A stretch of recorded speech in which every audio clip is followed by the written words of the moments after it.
Welcome to the Wealthy Artist Podcast.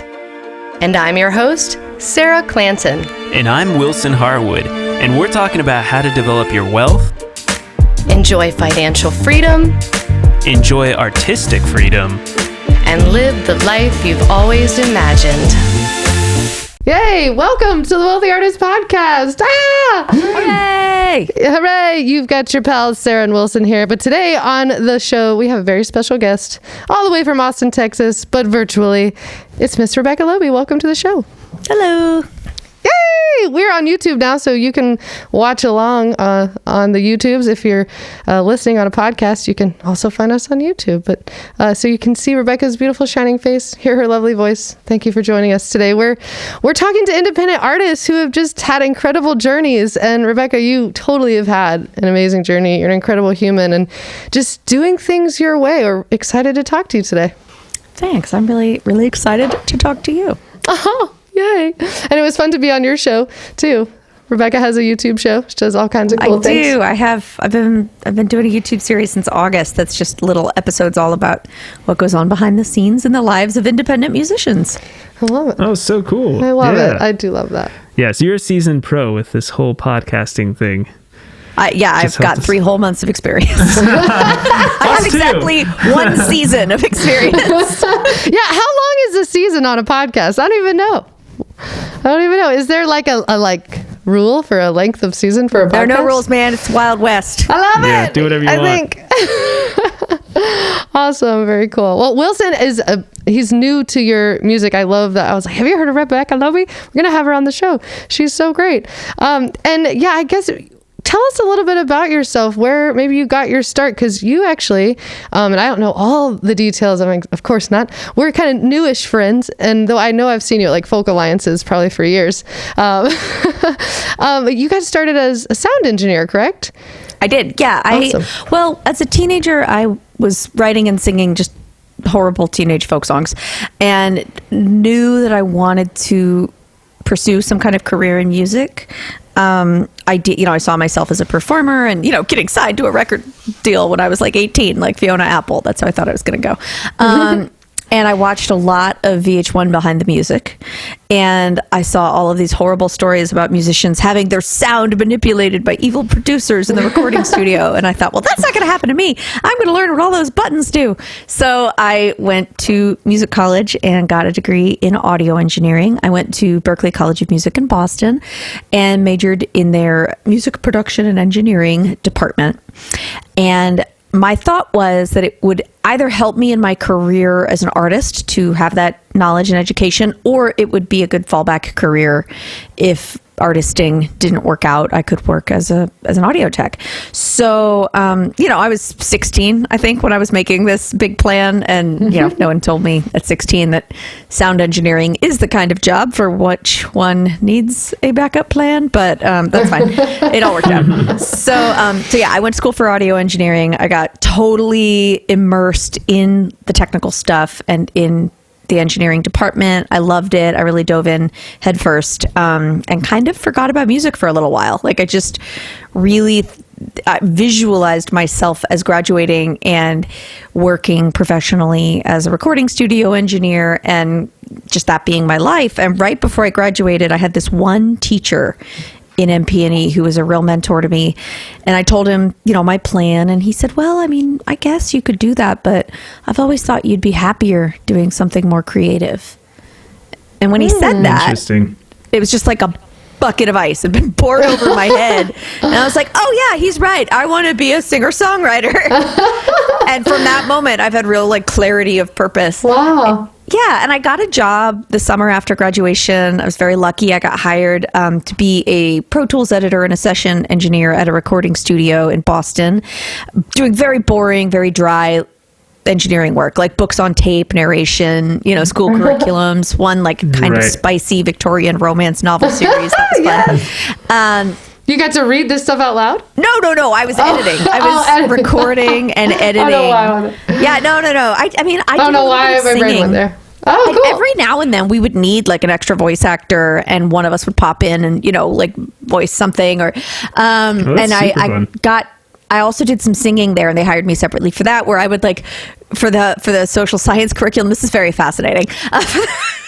For the social studies curriculum, they needed someone to sing like, "You're a grand old flag, you're a high flying flag, and and like, oh Shenandoah, I long to hear you." So Yes. that's actually how I got the job. I mean, I wasn't going to go into all that, but once you get me started, I can't stop. So I love it. I got called in as a singer to do that gig. And then at the end of that session, it ran late. It was, the editor had already left because he had to catch his train, and the producer was there, and she was like, "Oh my God, we have the client coming in tomorrow morning, and we need to edit her vocals into the package so we can show them. What are we gonna do?" And I was in the booth, and I was like, "I could edit it if you want me to." And they were all like, "What?" And the studio owner was like, "Come on in, Becca." So I went in and like sat in the engineering chair, and like it was not hard, and just took little snippets of my voice and popped it in between the narration and mixed it down. And the next day they offered me a job. That's so Awesome. you were ready for that moment. Your 16-year-old self knew, like, I got to learn how to push those buttons for Exactly. Well, so luckily cool. for me, that was at the very end of college. So I had just gone through the whole program at Berkeley about engineering. And how cool that you volunteered. You stood up for yourself, and you're like, I can do that. I was pretty fearless. That's so cool. Yeah, I was pretty fearless. Yeah. I would say that is one word I would definitely use to describe you. I have a little bit more fear now, but I was pretty fearless then. I love it. It's great. That's awesome. Just really served you in all kinds of... So you went full-time touring at one point, right? You were like, I'm going to just do this. When did that happen? What was that moment? I went full-time touring many times, sometimes more successfully than others. I love that you just said that, because it's definitely like that. Oh yeah. No, my timeline is that summer of 2004, I released my first... No, summer of 2004, I recorded my first record at that studio where I was working, and I would go in at night and over the weekends, and my boss was very, very lenient and let me use the studio to record my first album. I released it in November, which I would never recommend unless you're releasing a holiday record. Like, do not release your... I don't personally believe in fourth quarter releases. That's a whole other thing we can discuss, but I think if you release an album in the fourth quarter of the year, then you have exactly 1 to 2 months with a new album. Like October and November. December doesn't exist anywhere, and then it's January and your album is a year old. So why would you do that to yourself? So I am a big first quarter release person because it gives you the most time. I was gonna say, which quarter do you prefer? And I would love to talk January, about that. early February, anytime I have any control over it. Interesting. And April also is a great time, because if you do it in April, then you can start the publicity campaign in January. If you're releasing late January, early February, then you start your publicity campaign, if you do one, in October or November, and then you still lose time to the holidays. Right. So that's and momentum. So I think a lot of people release in April for that reason, because you can just kind of kick things off the top of the year. Anyhow, I didn't get very far into my timeline. So my first record came out in the November of 2004, and in January, I went on a long tour, which was like a series of open mics and dinner gigs and like weird like 8 shows in 3 weeks, like the worst routing you've ever seen in your life. Got home, went back to my job at Whole Foods, which I worked simultaneously while I was in the recording studio, and then started scheming, trying to figure out how to get back out on the road like immediately. And so then in 2005 I went back out on tour for a couple of months, and then in 2006 I was like, you know what, I think that I could probably afford to make a living full time if I didn't have to come home in between tours and save up money to pay rent. So I'll just get rid of my apartment, I'll move into my car. This is a very smart adult idea, and I'm just gonna be a homeless troubadour for a while. So I did that, starting in January of 2006. Did you tour solo? Yeah. Nice. Yeah, and so so just you were like driving fully around by myself. independent, doing everything on your own, booking the tours yourselves. That's amazing. Oh yeah, absolutely. Yeah. And then I did have a college booking agent for a while during that period, and they did book me some shows in the college market, which was great, partially because those are good gigs. They pay money, and also just to feel like I had someone, like, someone who believed in me enough to like want to try and work on my behalf, because other than that, it was just me. And then between 2006 and 2009, I mean, it was a cycle of like pushing, trying to make it happen, going completely broke, having to like move back home with my tail between my legs, work a bunch of side jobs on Craigslist, save up enough money to go back out on tour again, like regroup, give up my apartment, put that money into a radio campaign, completely burn out, you know, like have to have an apartment again because not having one made me feel like shifty and weird. And then I wouldn't be able to afford it if I was also touring and then doing a bunch of odd jobs. That was the cycle for several years. And then in 2009, I started touring for a long college tour.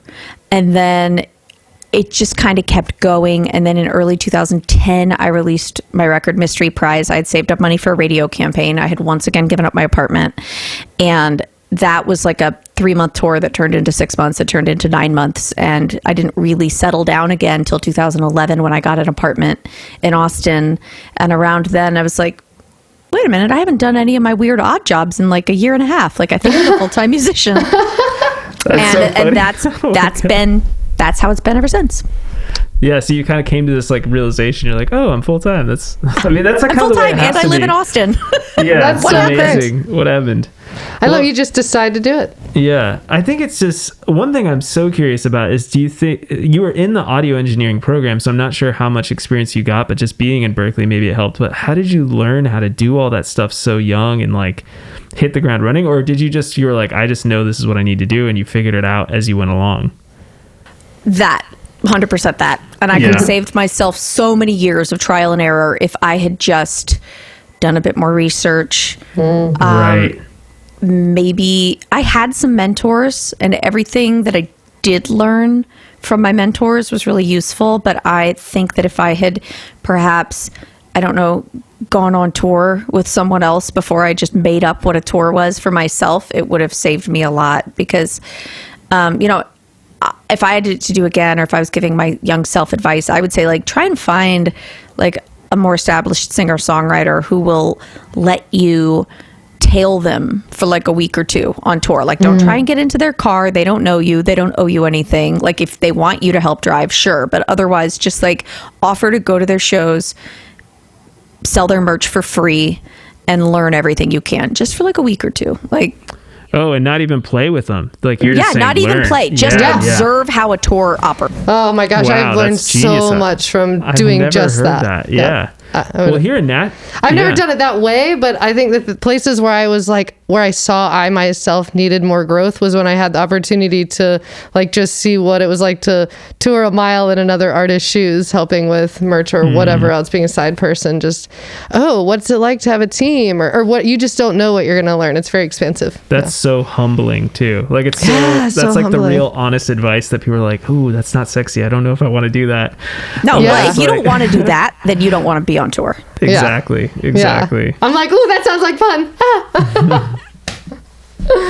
Yeah, but you're right. Totally right. Yeah, and here in Nashville, you could actually get paid to sell merch. You know, in some markets, if you move to the right city, you might actually look on Craigslist or just ask around and be like, yeah, people will pay you a small wage to actually do just that. So you could turn it into like sort of research, you know, absolutely, and get paid as a part-time gig.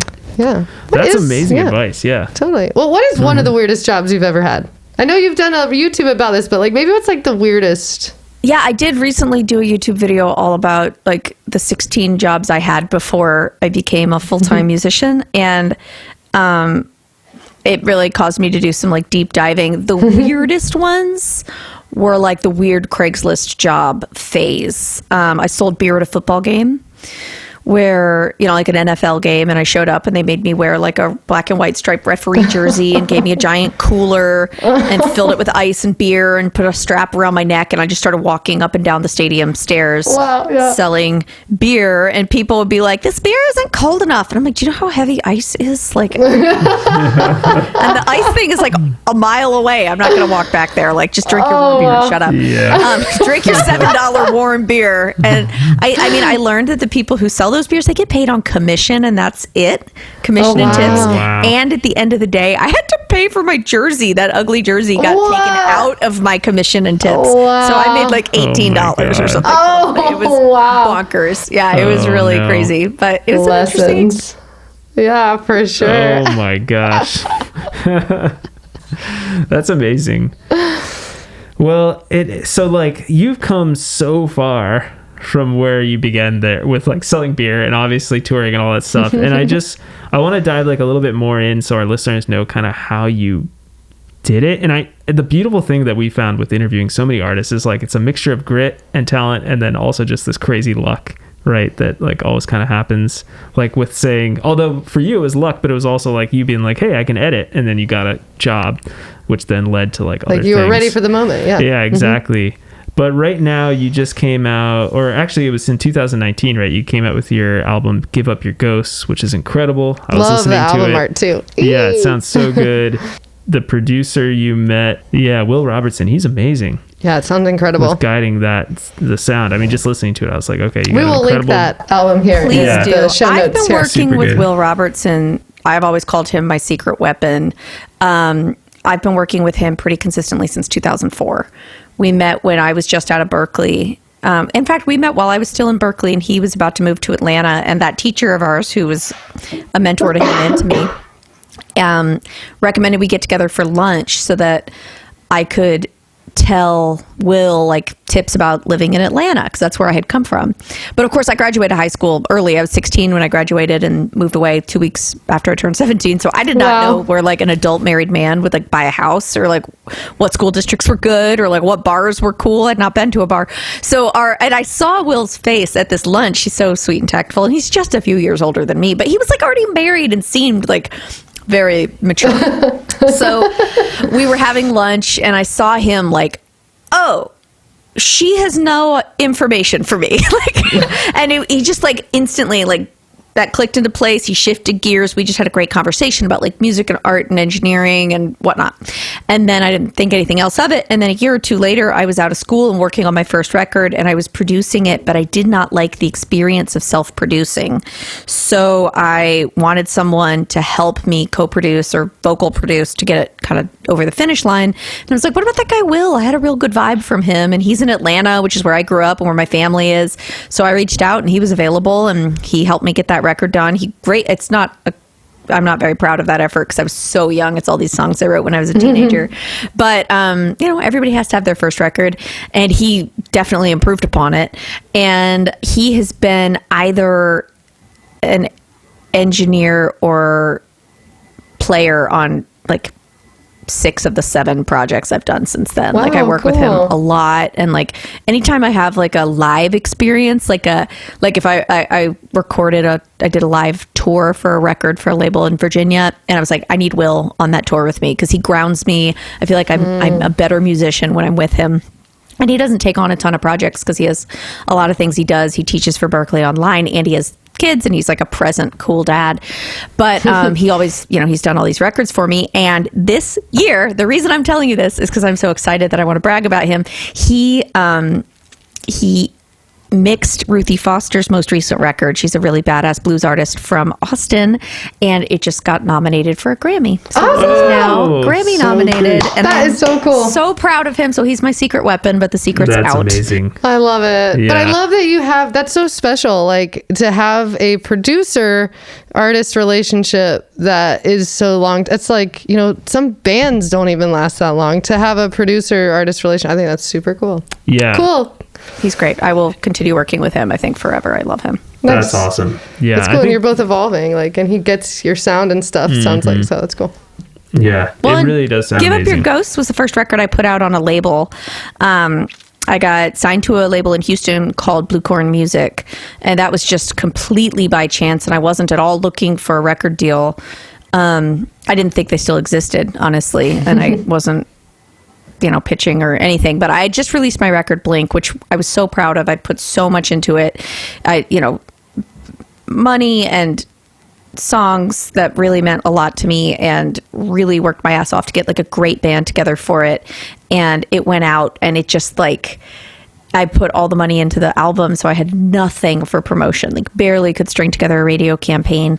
And I was feeling so defeated, so frustrated that I had done what I thought of as like, I had for the first time really felt like I had put out a record where I accomplished what I wanted to accomplish, artistically, creatively, like in every way, and except in the the industry terms, the capitalist, the business release, all of that stuff. I just put all of my focus on the art.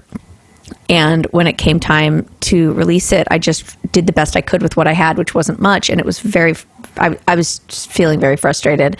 And then towards the end of the release tour, I was back in Houston, and someone brought Denby to come see another guy on the bill. And Denby, the guy who runs this record label, came right up to me afterwards and was like, "My name's Denby. I own a record label here in town. I want to be involved in your next record. Wow. Please don't leave without taking my card." And I was like, "Yeah, cool. I mean, if you want one of my CDs, they cost $15." Like, it's just like not hearing it. He bought 3 records, and he sent an email to me and my manager at like 9 a.m. on Monday morning, and then he drove from Houston to Austin to take me out to lunch.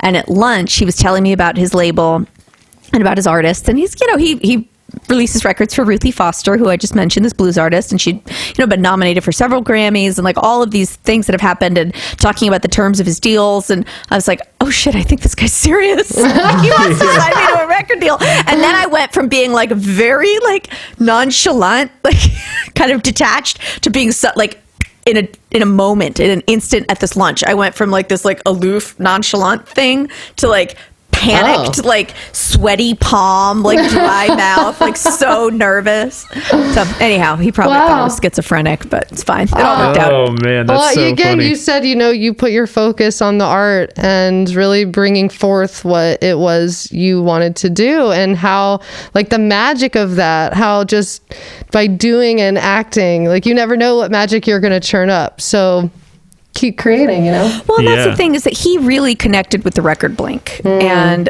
was that the one where you were in a shopping cart? That's the one.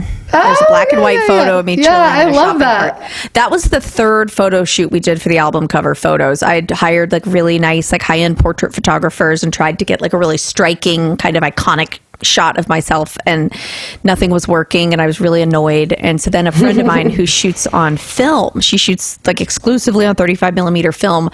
We always just get cool shots together, and I was like, let's just go hang out. Like, it was a pretty day, and we went to a parking lot, and I was, dressed really casually, like, my favorite, like, kind of beat up gray t-shirt with a big lion on it, and jeans and a pair of boots. Like, I had hair and makeup done, of course, because I'm not a crazy person, but I wasn't like trying to present, I was just being me.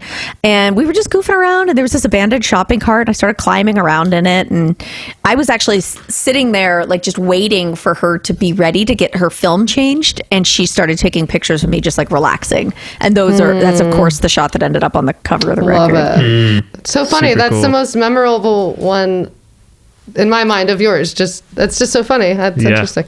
I love packaging. I love that part. Me too. I really love it. It's like, it makes it more It helps with the career side of things. What was that? Oh, just like loving that side of it is so helpful. Yeah, totally. Yeah. But I feel so like you asked something about how I do stuff, and how then I did just you talked do about it? Will. No. Well, you have I'm happy a to loop team. back to that or move on. Like, I just No. wanted to recognize that I had accidentally not answered one of your. No, you've helped out. You've filled in so many of these really interesting. I mean, I told Sounds like Sarah teamwork before has been a this- big part of how it's worked for you, how you've made it, Yeah. how you've done it, like bringing out Will. It seems like, finding the right people that believe in you and just keeping going doing that. So that you won Caribou Folk Festival in 2009, and that helped that whole transaction transpire, right? Is that how Denby found out about you first, or? No, that was a Not few connected years. at all. Not connected at all. But it's Okay. all like kind of building blocks in the process. Right. So and also I've been doing it for a while. So Right. so some of the building blocks are very spaced out. 2008, I did Kerrville New Folk contest for the first time, and I lost. And I immediately was really inspired to keep writing. And, I was inspired by all these great songwriters I had met in Texas, and I went through a big like writing spurt. And then I went back the next year with 2 of the songs that I had actually written like right after the festival, and those songs won. And that kind of opened some doors. So that was 2009, and that was right as I was getting ready to release my record Mystery Prize, which I released in early 2010.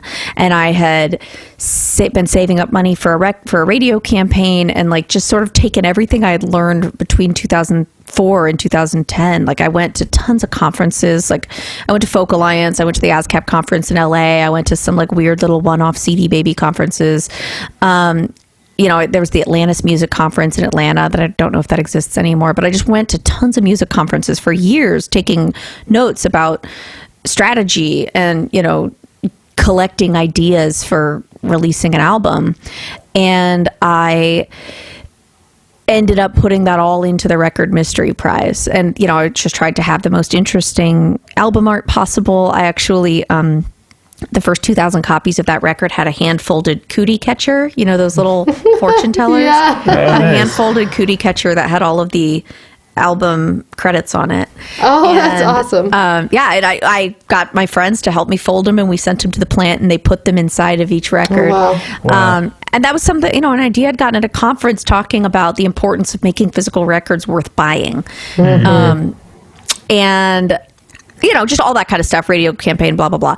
And then in 2011, and so then 2010 was the year that I just kept touring and touring and touring, and it kept getting longer and longer, and the radio campaign went really well, and I got into, I spent 10 weeks on the Americana Top 40 chart. Now, this was before Americana had a Grammy, so it was, like Bonnie Raitt and John Prine weren't on the Americana chart yet. Like it was still a much more independent situation.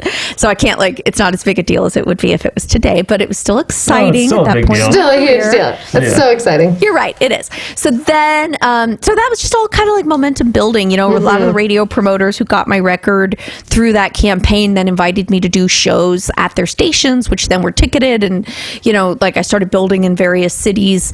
And then towards the end of 2010, I got I got an email from my website inviting me and several of my friends who I'd listed on my website to audition for the first season of a television show called The Voice, which had just been a huge hit in Holland, and they hadn't done it in America yet. They wanted to know if me and my friends were interested, and it wasn't the kind of thing I thought I would want to do, but I didn't want to reject the opportunity for all my friends. So I asked, about half of them did. And so we all went in and auditioned, and a few of us got called back for the second day. And then I got a letter saying we like what you did, and we might call you back in a month and fly you to Los Angeles. And I was like, sure, I'm sure you say that to all the girls. And long story medium, they did. They called me 29 days later, and they flew me to LA, and I was on the first season of The Voice on NBC, which was a big deal for 10 minutes. But it really helped, honestly. It was, I never thought I wanted to do something like that. I'm not sure I would do it today. But at that moment, at that time in my life, it was interesting. And I really lucked out that they let me sing. I did a couple of kind of old grungy songs. I did my own kind of jazzy folky version of the Nirvana song Come As You Are as my blind audition, and they let me do my own arrangement, which they really didn't. They strictly lectured everyone how we couldn't change the arrangements, but I had auditioned with this other arrangement, and they pulled me aside afterwards, and they were like, no one else can change their arrangement, but we like your arrangement. You already have it, so we're good. And I was like, oh, thank God. Wow. So, awesome. So yeah. And I was on 2 episodes of the show. That was definitely a help. It was one of those building blocks. The morning after I was on the show, it aired to 12 million people. And the morning after it was on, I woke up and had received 1,000 emails in my inbox. 1,000 emails. Wow. And they had made a big deal on the show about how I was a homeless musician. Because I had made a joke that I was a itinerant folk singer. I was a well-dressed homeless person. I did not mean to make light of homelessness, but it just... I was being flippant, and they ran with it, the story people. Wow. And when they showed me walking in the building, Carson Daly was like, "Homeless singer Rebecca Loebe has arrived." I was like, "Oh Jesus, my family's going to see this." So I did that, and then I was in a really insane headspace for maybe 6 months after being on the show. Really. I was having stress dreams about it every night, and it was just such an incredibly intense experience. There was a lot of energy, and it was a lot of energy pointed at me in a way that it never had been before. And once I really unpacked it all, I realized that experience was very much about judgment. I was putting myself up on the block to be judged, like by viewers, by the producers, the lawyers, the cameras, and the professional musicians whose job is to judge you.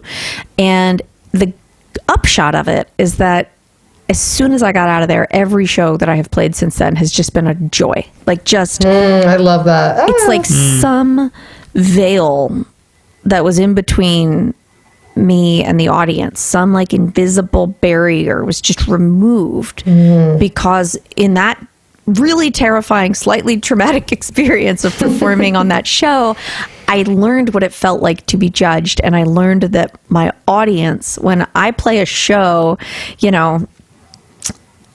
at any, little corner venue, and somebody pays money to get in the door and like gets a babysitter for their kids and deals with parking and drives downtown, all of that stuff, to come and hear me sing songs because they want to connect with the songs that I write, like whether there's 10 people there or 1,000 people, like those people are there because they're on my team and because they believe in what I do. Love and that. Because they want to connect with like joy and creativity and love. And that's got nothing to do with judgment.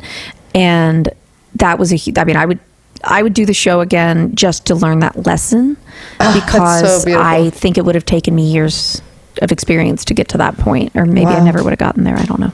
Wow, that's profound. Totally. And that's it, guys. See you later.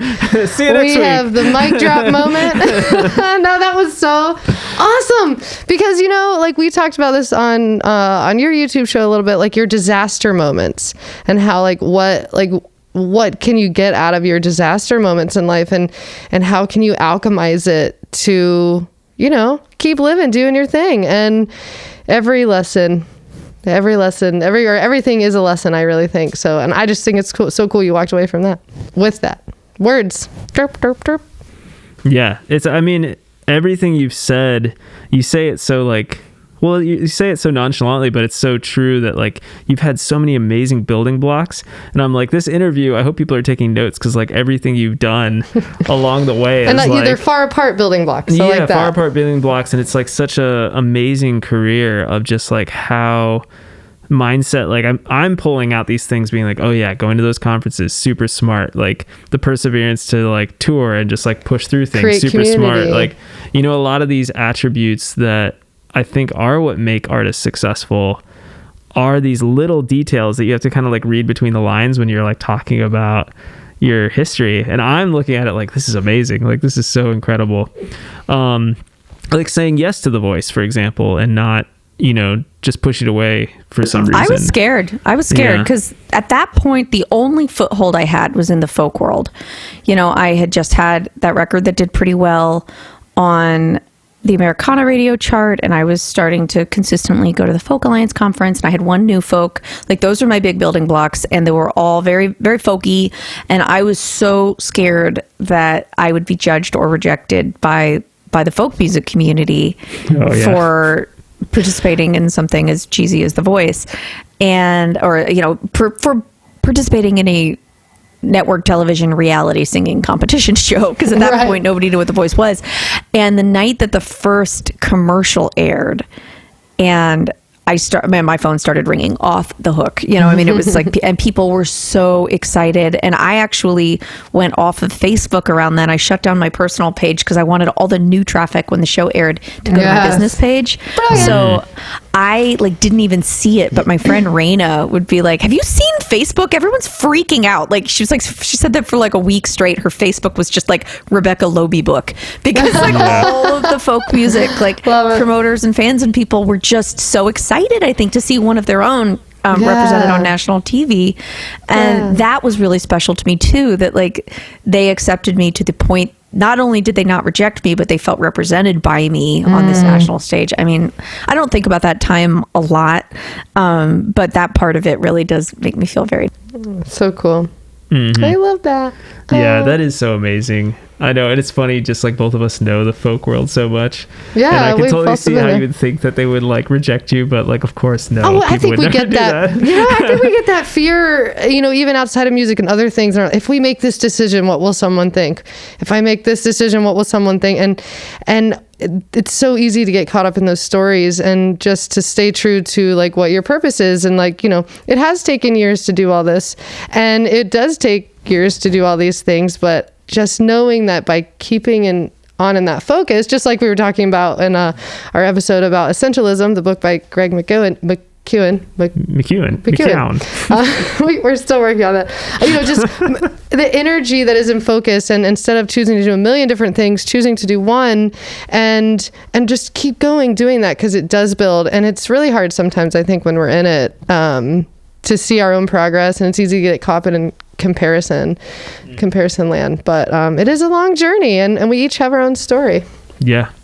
And what are you doing now, Rebecca? Like, what's the pandemic brought you? What's your life like these days? I'm so curious now, because it's like each chapter is so interesting. I was telling Sarah, I was reading your bio, and I was like, this is like one of the best bios I've ever read. This is so crazy. I have had a really interesting year. Another chapter we haven't really gotten into much yet is that a couple of years ago, I started a band with two other singer-songwriters, Grace Pettis and Betty Sue, who are both just super badass singer-songwriters from Austin.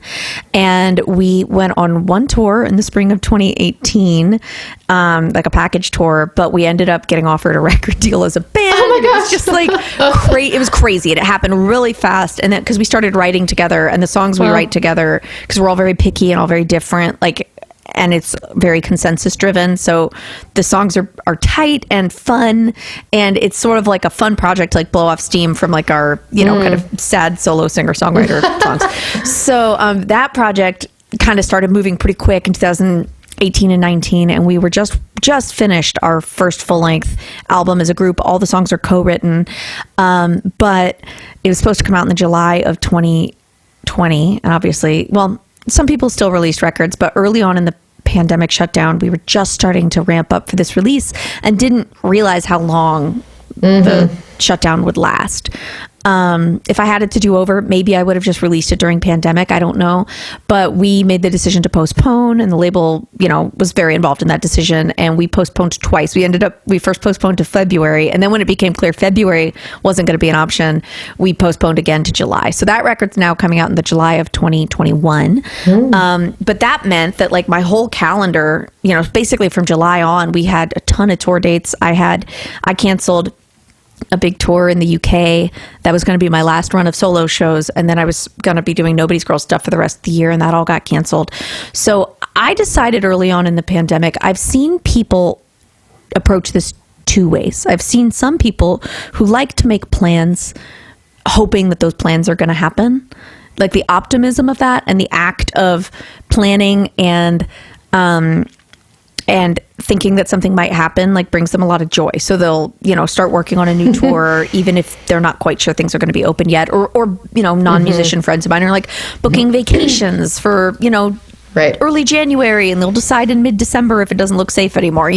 For me, I would rather not put that energy into planning something unless I know for sure it's going to happen, especially since I do have a team now. So when I want to book a tour, that means that my agent books it, and as soon as she books it, it goes to my manager and my manager's assistant, and they get it up on my website, and they start doing Facebook and social media stuff.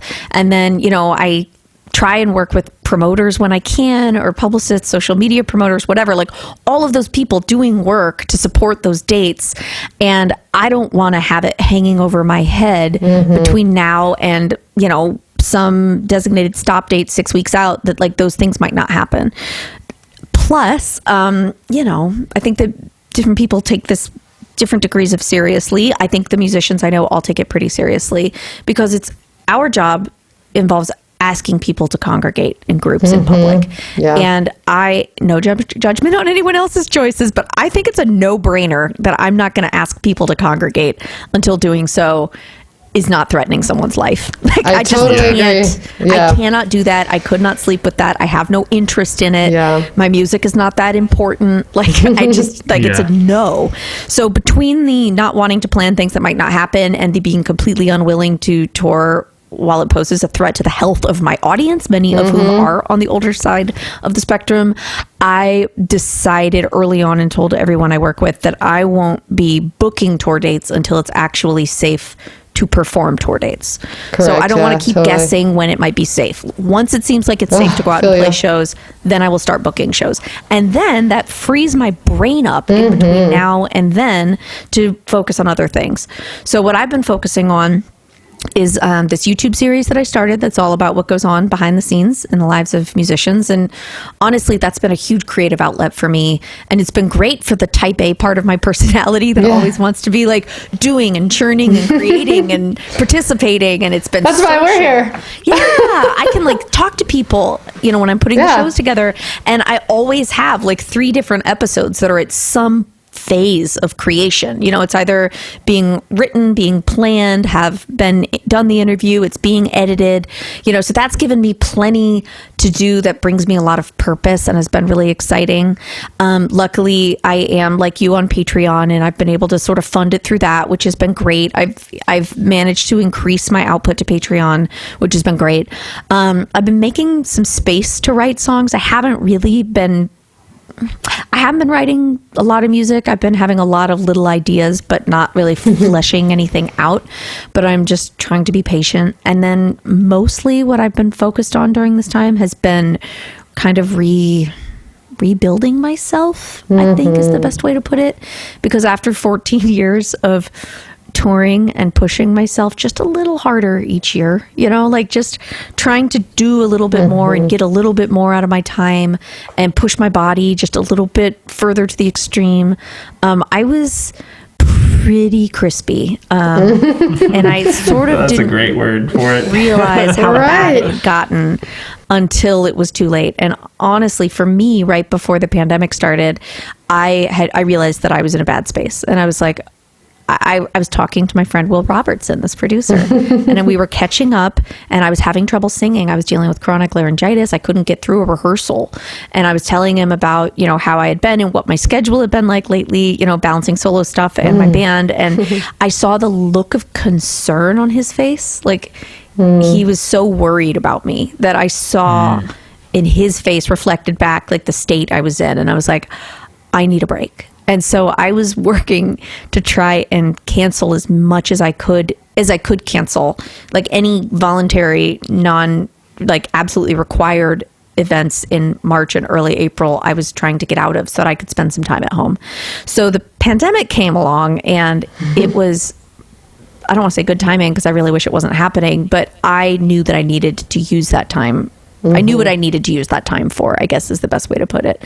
So for the first month of the pandemic shutdown, once I got gigs canceled and had put, you know, word out to ticket holders and all of that, I completely unplugged and I got off all social media. I logged out of my email. I didn't check email for a month. What's that like? I want to do that. Highly recommend. I want to do it. Yeah. Checked out of email completely for a month. I removed myself from all text threads having to do with any business, and I went on walks every morning and did yoga and, you know, meditate for 20 minutes. I sleep with my phone in another room so that I'm not like falling asleep doom scrolling and waking up to notifications.